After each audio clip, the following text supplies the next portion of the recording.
Hello students, आज की इस वीडियो में हम लोग एनसीईआरटी गणित कक्षा 10 के प्रश्नावली 5.3 का क्वेश्चन नंबर 20 हल करने वाले हैं।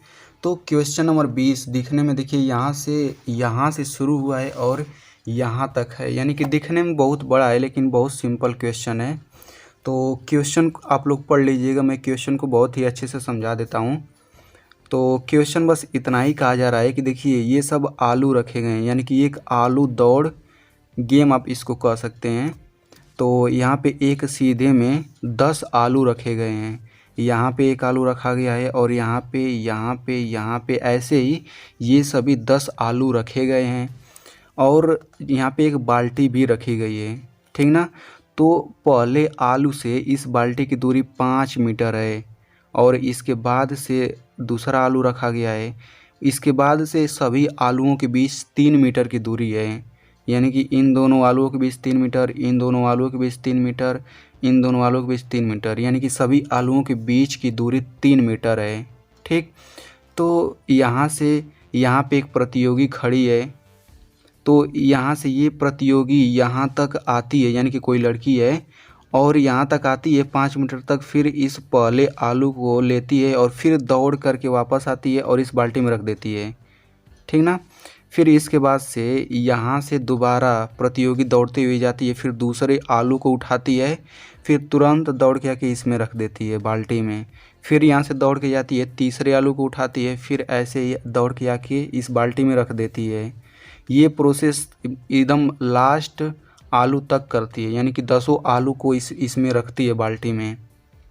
तो क्वेश्चन में इतना ही पूछा है कि इस प्रतियोगी द्वारा कितना दूरी तय किया जाएगा इस पूरे प्रोसेस में, यानी कि सभी 10 आलूओं को उठाकर इस बाल्टी में रखने तक कितनी दूरी तय की जाएगी, कितना दौड़ना पड़ेगा, ठीक ना। तो चलिए हल करते हैं।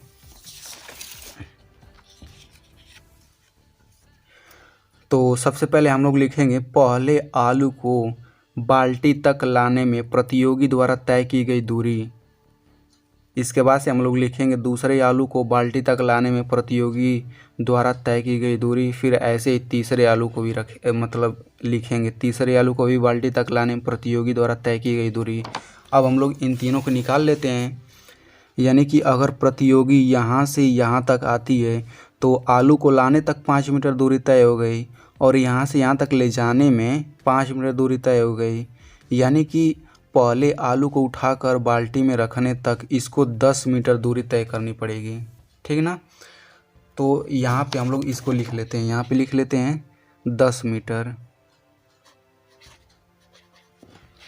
अब इसी तरीके से इसको भी लिख लेते हैं कि दूसरे आलू को उठाने में, तो यहाँ से यहाँ तक 5 मीटर दूरी हो गई, फिर यहाँ से जब यहाँ तक आएगी दूसरे आलू तक तो 5 3 8, यानी कि दूसरा आलू तक आने में 8 मीटर दूरी तय की गई।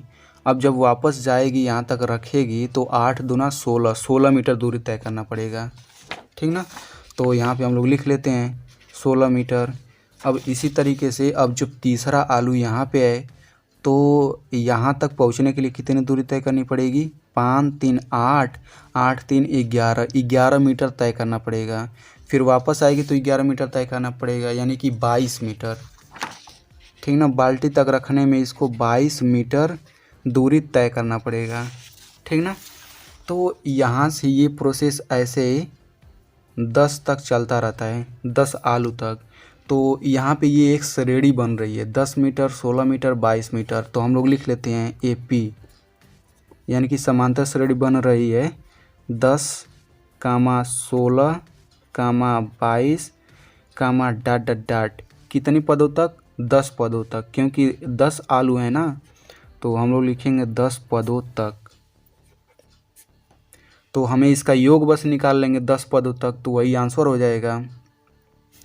तो यहाँ से प्रथम पद A बराबर हो जाएगा 10, D बराबर हो जाएगा 16 - 10, कितना हो जाएगा 6, ठीक ना। और पदों की संख्या n बराबर 10 है ही। अब इसको फार्मूले में रख लेते हैं, चूँकि Sn बराबर होता है n/2 कोष्ठक में 2a plus n-1 into D। तो यहाँ से n का मान हम लोग रख लेते हैं 10/2, कोष्ठक में 2 गुणा a का मान हो जाएगा 10 प्लस यहाँ से ये हो जाएगा, n का मान 10 है, 10 - 1 यानी कि 9 गुणा d का मान हो जाएगा 6।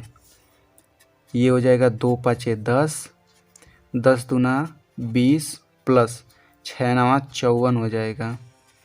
तो यहाँ से ये हो जाएगा 5 गुणा, इसको जोड़ लेते हैं तो 50 20 70 4 74 ये हो जाएगा।